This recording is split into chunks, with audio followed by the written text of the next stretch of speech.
독일 철학자 루돌프 오토는 성스러움의 의미라고 하는 저서를 통해서 종교의 핵심은 인간이 신을 경험하는 것이다 라고 강조를 합니다.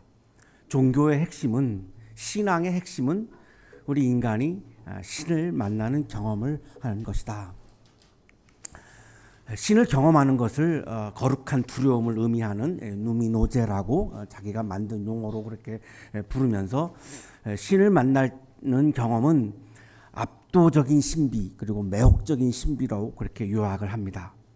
신을 만날 때에 내 마음에 신에게 압도당하는 마음이 생기게 되고 그러면서 굉장히 아주 매력적인 그런 끌리는 이런 경험을 하게 된다라고 설명을 합니다. 우리의 영적 생활의 핵심은 하나님을 만나고 예수 그리스도를 경험하는 것.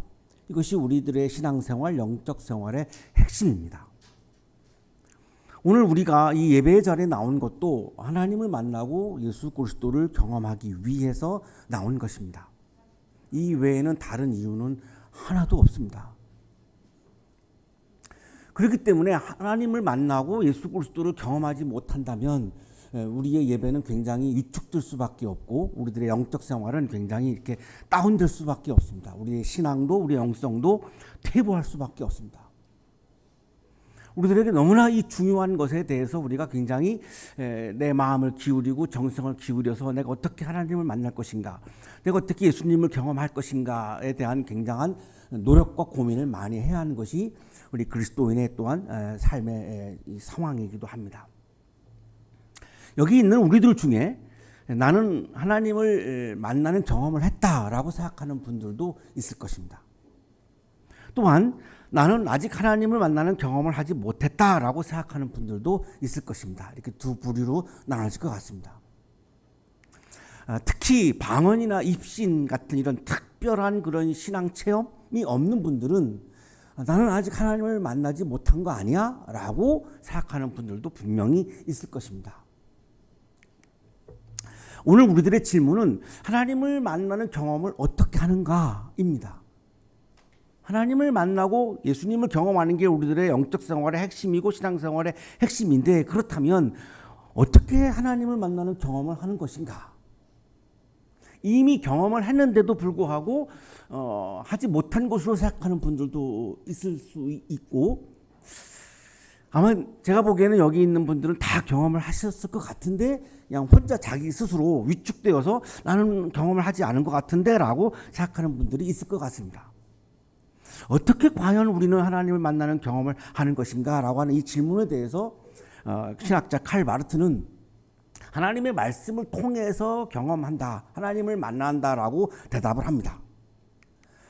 두 번의 세계대전, 빈부격차의 심해짐으로 인해서 오는 이런 기아 때문에 굶어 죽는 사람들, 생태계의 파괴, 이런 것들을 보면서 인간이 이렇게 악하구나라고 하는 것을 칼 마르트는 보기 시작합니다.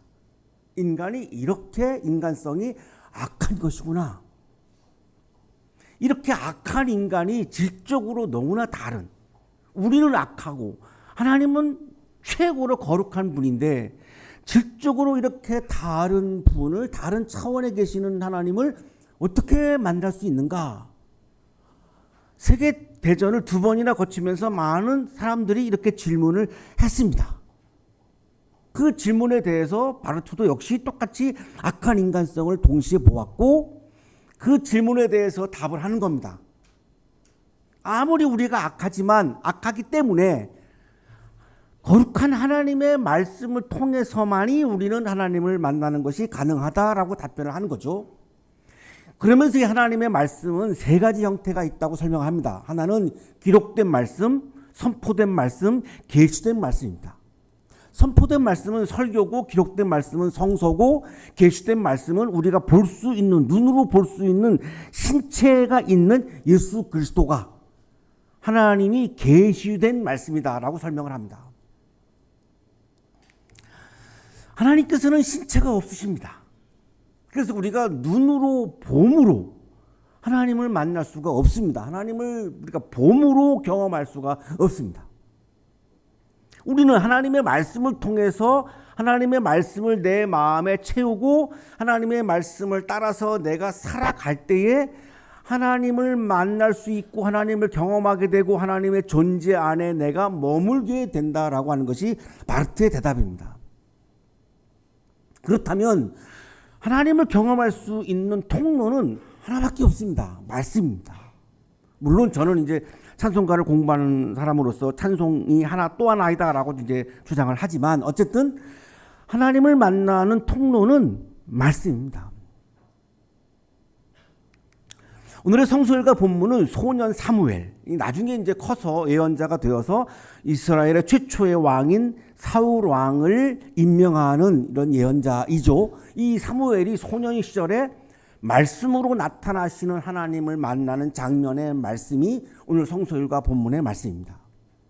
자, 오늘 말씀을 우리가 잘 묵상하면 하나님께서는 말씀으로 나타나시는구나를 우리가 확인할 수 있습니다. 성서학자인 로빈스는 오늘의 본문인 사무엘 3장은 가장 중요한 주체는 제사장 엘리도 아니고 소년 사무엘도 아니고 사무엘상 3장의 가장 중요한 주체는 하나님의 말씀이다라고 강조합니다. 오늘 본문에서 핵심 단어는, 핵심 키워드는 하나님의 말씀이라는 겁니다. 그래서 이거를 사무엘의 입장, 엘리의 관점에서 보면 안 되고 말씀이라고 하는 관점에서 오늘 말씀을 우리가 읽어야 가장 정확하게 오늘 본문을 읽을 수 있다라고 로빈스는 그렇게 주장을 합니다. 그래서 오늘 우리는 하나님의 말씀이라고 하는 관점에서 오늘 본문을 함께 묵상하려고 하는 것입니다. 사무엘이 소년 시절에 하나님께서 소년 사무엘에게 나타나셨습니다. 사무엘이 눈으로 보지 못합니다. 하나님이 나타나신 것은 말씀으로 나타나십니다. 4번이나 말씀으로 나타나십니다. 3번째까지도 사무엘은 하나님인 줄 모릅니다. 눈으로 보았다면 알았겠죠. 4번째 가서야 제사장 엘리가 가르쳐 줘서 하나님이 나에게 나타나셨구나라고 하는 것을 알게 되고 거기서 태어나서 처음으로 하나님을 경험하게 됩니다. 이 당시에 돌아가 보면 제사장 엘리가 잠을 자고 이렇게 있었고 사무엘도 성전에 있었는데 이때 당시의 상황을 이렇게 사무엘상 3장 1절을 말씀해 주는데 주님께서 말씀을 해 주시는 일이 드물었고 환상도 자주 나타나지 않았다 이렇게 말씀합니다. 말씀과 환상이라고 하는 중요한 단어 두 단어가 나오고 있는데요. 이 말씀과 환상이라고 하는 이 단어는 구약성서에서 하나님께서 예언자들에게 나타나는 방식의 시작적인 용어입니다. 전문 용어입니다. 구약에서는 구약시대 때는 하나님이 사람들에게 나타나실 때 말씀으로 나타나셨습니다. 십계명 때도 그렇고요. 그리고 환상으로도 나타나셨습니다. 자, 그런데 이때 상황은 하나님은 말씀을 하시지 않았고 환상도 나타나지 않았다는 거죠. 그렇다면 사람은 하나님을 경험하거나 만날 수 없는 상태라는 겁니다. 구약시대 때에 하나님께서는 말씀과 환상으로 나타나셨는데 말씀도 하시지 않고 환상으로 나타나시지 않는다면 그 당시 사람들은 하나님을 만나는 경험을 할 수가 없는 겁니다. 말씀과 환상은 하나님께서 인간에게 나타나는 강력한 자기 표현입니다. 자기를 계시하고 자기를 나타내고 자기를 드러내고 자기를 표현하는 방식이 말씀인 겁니다. 모세에게는 하나님은 직접 말씀하셨습니다. 그런데 사사시대 한 300년 정도 되는데 말씀을 하시지 않는 겁니다. 직접 말씀을 나타나셔가지고 직접 대면해서 말씀을 이렇게 해주셨는데 사사시대 300년 동안 거의 하나님은 침묵하고 말씀을 하시지 않는 겁니다. 왜 그럴까요? 사람들이 하나님의 말씀에 귀를 기울이지 않았던 거죠. 안 들으려고 하는데 굳이 말씀을 할 이유가 없는 거죠. 하나님 입장에서 보면 안 들으려고 하는 사람들한테 굳이 뭐 하나님이 뭐 아쉬운 게 있어가지고 굳이 말씀하실 이유가 없는 겁니다. 그만큼 구약시대의 이스라엘 사람들이 하나님의 말씀에 귀를 기울이지 않았다는 겁니다. 그러니까 하나님은 말씀하시지 않는 거고, 그렇다면 하나님을 만나는 통로가 완전히 차단되어서 이스라엘 사람들은 그 당시 하나님을 만나는 경험을 하지 못할 수밖에 없는 거죠. 오늘날에도 마찬가지죠. 우리가 하나님의 말씀에 대해서 마음이 없고 하나님의 말씀에 대해서 귀를 기울이지 않고 하나님의 말씀에 대해서 내가 소중하게 여기는 마음이 없고 오로지 그냥 내 생각, 내 철학, 내 이념, 내 주관만이 중요하다고 생각하는 분이 있다면 하나님을 만나는 것은 거의 불가능한 거죠. 하나님이 말씀하실 리가 없으니까요, 그분에게. 하나님의 말씀에 대해서 사모하는 마음이 있고 그리워하는 마음이 있고 사랑하는 마음이 있고 그걸 내가 소중하게 여기고 내 삶의 길로 생각하고 그것이 나를 지배해야 된다라고 하는 간절한 마음이 있는 사람에게는 하나님이 말씀을 주실 것이고 말씀으로 나타나신 하나님이시기 때문에 그분은 하나님을 만나는 경험을 하겠죠. 자, 이런 상황에서 제사장 엘리는, 제사장은 누구입니까? 하나님과 사람들을 중재하는 사람이죠. 만나게 해주는 사람인데 거의 말씀을 하시지 않았다라고 하는 이 1절의 본문을 보면 제사장 엘리 역할이 거의 없는 거라고 생각할 수 있습니다. 하나님을 만나게 해줘야 되는데 말씀을 하시지 않으니 엘리 입장에서도 뭐 다른 방도가 없는 거죠. 잠자리에 누워 있었고 그리고 사무엘은 하나님의 궤가 있고 하나님의 등불이 켜져 있는 성전에서 잠자리에 누워 있었습니다. 여기 중요한 단어가 이제 하나님의 궤와 하나님의 등불입니다. 이 하나님의 궤와 하나님의 등불은 하나님의 현존을 의미하는 겁니다. 현존이라고 하는 말은 지금 여기에 존재한다라고 하는 거죠. 왜 등불을 켜놓냐면 하나님의 법궤를 왜 거기에 모셔놓냐면 지금 여기 이 성전 안에 하나님이 지금 여기에 계십니다라고 하는 것을 우리가 경험하고 느끼고 또 신앙을 고백하기 위해서 성전에 궤를 놓고 법궤를 놓고 등불을 밤새도록 켜놓는 거죠. 아마 많지 않을 것 같은데 대한민국에 있는 교회 중에서 밤새도록 불을 켜놓는 교회가 있습니다. 한양대학교입니다. 모르셨죠? 밤에 안 오시니까. 우리가 저녁 예배가 없어서. 우리 학생들은 잘 알아요. 밤 11시에도 와서 기도하고 갑니다. 불이 켜져 있는 걸 알거든요. 왜 그렇게 밤새도록 전기세 절약해야 되는데 불을 켜놓을까요? 하나님이 현존하신 24시간 현존하신다라고 하는 상징입니다. 그게.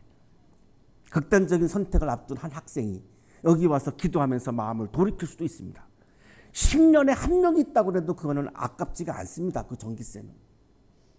하나님이 지금 여기에 현존하신다라고 하는 상징입니다. 그래서 밤새 우리 여기 한양대학교에 다솜채 불을 켜놓습니다. 믿기지 않으시면 한번 밤에 와보시면 대번 확인할 수 있습니다. 굉장히 기쁜 뜻이 있는 거죠. 하나님이 현존하시는 그 성전에 사무엘은 잠자리에 누워 있었고 그때 하나님께서 소년 사무엘에게 나타나십니다. 주님께서 사무엘아 사무엘아 하고 부르십니다. 자, 보시죠. 하나님께서 어떻게 나타나시는지 말씀으로 나타나고 있습니다. 신체로 나타나시지 않습니다. 말씀으로 나타나고 있습니다. 사무엘아 사무엘아. 이 이전에도 아브라함아 아브라함아 모세야 모세야 이렇게 말씀으로 나타났던 하나님께서 똑같이 사무엘에게도 사무엘아 사무엘아. 부활하신 예수님도 마리아에게 마리아야 이렇게 말씀으로 나타나시죠.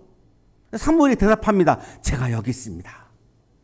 그러나 사무엘은 이분을 하나님으로 생각하지 않았습니다. 몰랐습니다. 하나님의 신체가 있다면 알았겠죠. 신체가 없고 그냥 소리만 들었습니다. 말씀만 들었는데 이것이 하나님의 말씀인 줄은 생각도 못했습니다. 상상도 못했습니다. 아, 제사장 엘리 할아버지가 나를 부르시는구나 라고 생각을 한 거죠. 그래서 엘리에게 달려갑니다. 제사장 엘리에게 달려갑니다. 참 착한 아이입니다.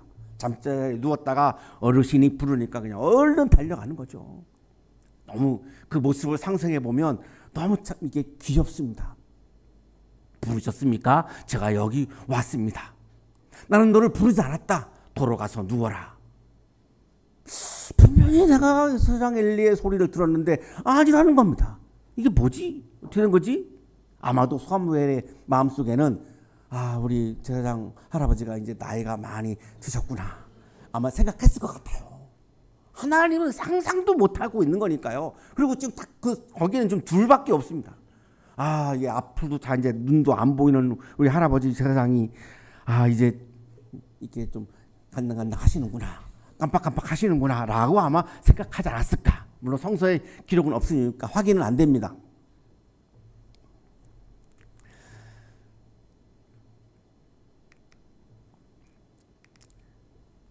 제사장 엘리가 안 부른 걸 확인하고 사무엘은 다시 가서 이제 눕습니다. 주님께서 하나님이 다시 또 부르죠. 사무엘아, 사무엘아. 반복해서 부르는 거죠. 두 번째 부르심이죠. 역시 이번에도 하나님은 말씀으로 나타나고 있음을 확인할 수 있습니다. 신체로 나타나지 않고 막 빛으로 나타나시는 것도 아니고 말씀으로 나타나고 있습니다. 역시 또 사무엘은 제사장 엘리에게 가죠. 부르셨습니까? 제가 여기 왔습니다. 나는 너를 부르지 않았다. 돌아가서 누워라. 이상하죠. 이상합니다. 이때까지 사무엘은 7절입니다. 하나님을 알지 못했다고 말씀합니다. 주님의 말씀이 그에게 나타난 적도 없었다고 말씀하죠. 자, 요 한 문장이 굉장히 중요한데요. 사무엘은 주님을 알지 못했습니다. 주님의 말씀이 그에게 나타난 적이 없습니다. 이 알지 못했다라고 하는, 이 알다라고 하는 말은 히브리어 야다를 옮긴 말인데, 이 야다라고 하는 히브리어는 몸과 마음으로 하나님을 경험하다라고 하는 뜻입니다. 머리로 안다는 말이 아닙니다. 몸과 마음으로 내가 경험하는 거를 히브리인들은 야다라고 하는 표현을 씁니다. 사무엘이 하나님을 알지 못했다라고 하는 이 본문은 사무엘은 하나님을 몸과 마음으로 경험하지 못했다라고 하는 말입니다. 왜 경험하지 못했을까요? 주님의 말씀이 그에게 나타난 적이 없다. 확실하게 말씀해 주는 겁니다. 말씀이 나타난 적이 없기 때문에 사무엘은 하나님을 경험할 수가 없었던 겁니다. 왜? 하나님은 말씀으로 나타나시기 때문입니다. 하나님께서 사무엘에게 세 번째 나타나셔서 말씀으로 나타나셔가지고 세 번째 부르십니다. 그러니까 사무엘은 또 여전히 진짜 성실합니다. 그렇게 진실할 수가 없어요. 두 번이나 아니라고 하는데 또 제사장에게 가죠. 제가 여기 왔습니다. 이때 제사장이 알아차렸습니다. 사무엘은 그때까지도 이것이 하나님의 말씀, 하나님의 소리인 줄 알아차리지 못했는데 드디어 제사장이 이제 세 번째 이때에 알아차린 거죠. 하나님이 나타나셨구나. 하나님이 이 아이에게 나타나셨구나. 말씀으로 나타나셨구나를 제사장 엘리가 알아차린 거죠. 깨달은 거죠. 그래서 사무엘에게 말하는 거죠. 가서 누워 있거라. 누가 너를 부르거든 주님 말씀하십시오. 주님의 종이 듣고 있습니다라고 대답하여라. 아주 자세하게 어떻게 대답을 해야 되는지를 알려줍니다. 주님 말씀하십시오. 주님의 종이 듣고 있습니다. 라고 말을 해라. 사무엘이 자리에 가서 이제 누웠습니다. 드디어 하나님께서 또 나타나시죠. 찾아와 곁에 서서. 이 서서라고 하는 단어가 60절에서는 가장 중요한 단어입니다. 서서 조금 전처럼 똑같이 사무엘아 사무엘아 라고 부르십니다. 역시 또 말씀으로 나타나고 있습니다. 사무엘아 사무엘아. 그래 가르쳐준 대로 사무엘이 대답을 해요. 말씀하십시오. 주님의 종이 듣고 있습니다. 이 가르침을 이렇게 받아들이는 게 굉장히 아주 뛰어나죠. 그대로 이 스폰지처럼 제사장 엘리가 가르쳐 준 거를 그대로 받아들여 가지고 아주 그냥 그대로 대답을 합니다. 이 장면이 사무엘이 처음으로 태어나서 말씀으로 나타나신 하나님을 만나는 경험을 하는 장면입니다.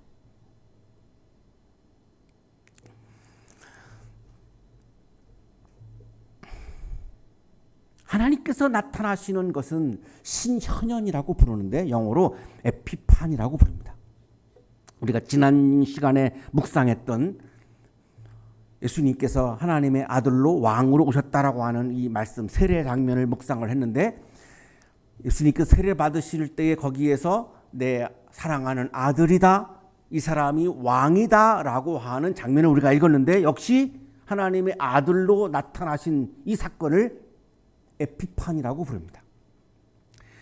이거를 하나님의 아들로 예수님이 나타나셨고 우리에게 현현하셨고 우리에게 나타나셨고 우리에게 오셨고 라고 하는 것을 기념하는 절기가 주현절입니다. 주현절, 주님이 하나님의 아들이 왕이 나타났다라고 하는 겁니다.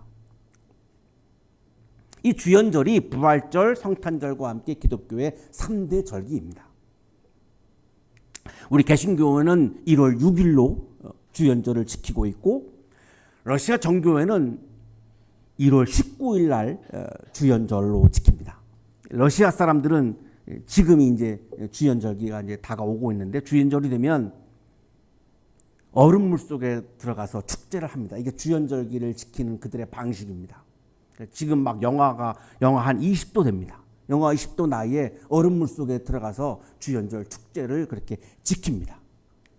러시아 신부가 이 얼음물에 이렇게 축복하는 의식을 먼저 합니다. 예, 끝나고 나면 이제 신도들이 이렇게 들어가서 얼음물 속에 들어가서 이제 주현절 축제를 지킵니다. 물론 러시아 대통령도 예외가 아닙니다. 러시아 대통령도 반드시 이렇게 주현절 절기를 얼음물 속에 들어가서 이렇게 지킵니다. 사랑하는 한양 가족 여러분, 요한복음 저자는 요한복음 1장 1절을 통해서 예수님께서는 말씀으로 존재한다고 말씀합니다. 태초에 말씀이 계셨다. 태초에 말씀이 계셨다. 여기 말씀은 예수님을 가리키는 말입니다. 예수님이 어떻게 계셨는가? 말씀으로 계셨다. 말씀으로 존재했다라고 하는 말입니다. 그 말씀은 하나님과 함께 계셨다. 말씀으로 계시는 예수님이 하나님과 함께 계셨다. 그걸 선제라고 합니다. 선제. 예수님이 우리 인간의 모습으로 성육신하기 이전부터 선제했다는 거죠. 계셨다. 그 말씀은 하나님이셨다. 예수님은 말씀으로 존재하십니다. 따라서 우리에게 나타나실 때도 말씀으로 나타나십니다. 예수님은 신체로 부활하신 예수님은 신체로 나타나시지 않습니다. 아무리 우리가 예수님의 신체를 눈으로 보려고 해도 그건 불가능합니다. 그런 방식으로 예수님을 만날 수가 없습니다. 혹은 내 그냥 막 감정에 휩싸여서 약간 착각의 상태에서 예수님을 만나는 것은 상당히 위험합니다. 그거는 예수님을 만난 것일 수도 있지만 아닌 것일 수도 있습니다. 그냥 내 감정에 북받쳐서 착각의 상태일 수도 있습니다.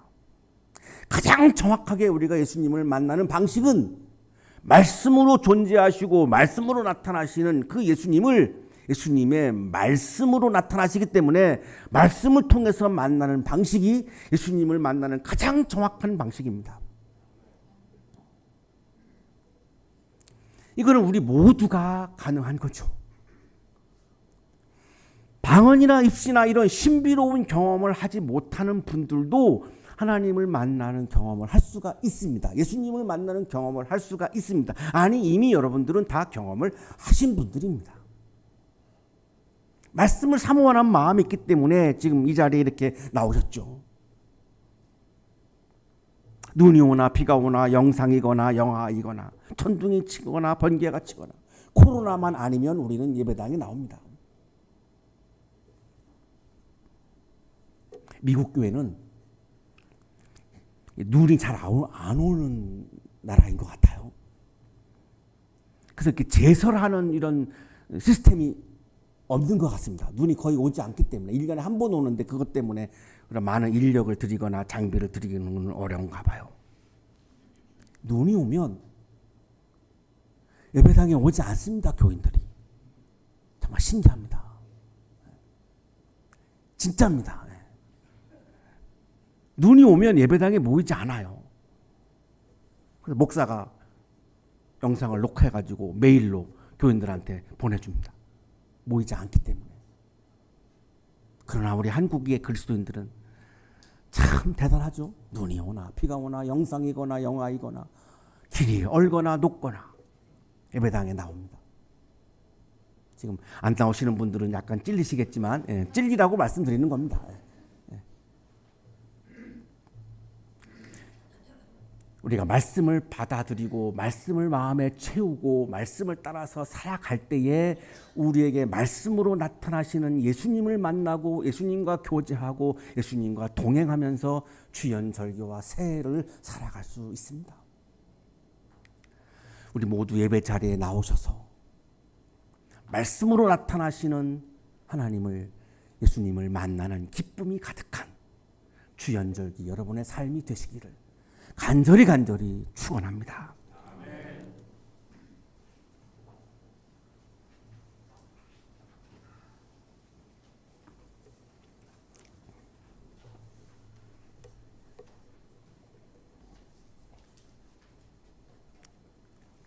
거룩하신 주님, 오늘도 우리를 사랑하셔서 말씀으로 나타나셔서 우리를 만나 주시는 은혜에 감사드립니다. 주님을 만나는 기쁨이 충만하게 해 주시니 감사합니다. 이 시간 주님을 만난 그 기쁨으로 한 주간 동안 세상에 나가서 모든 어려움들을 이겨내는 힘이 되게 하시고 모든 아픔이 치유되어지는 거룩한 힘이 되게 하여 주시옵소서. 말씀을 사모하고 말씀을 그리워하고 말씀을 소중하게 여기고 말씀의 지배를 받는 것을 기뻐하고 즐거워하는 그리스도인으로 오늘도 살아가게 하여 주옵소서. 한 해를 살면서 힘들 때마다 말씀으로 나타나시는 주님을 만나는 기쁨으로 그 어려움들을 이겨내고 승리하는 새해가 되게 하여 주옵소서. 예수 그리스도의 이름으로 기도하옵나이다.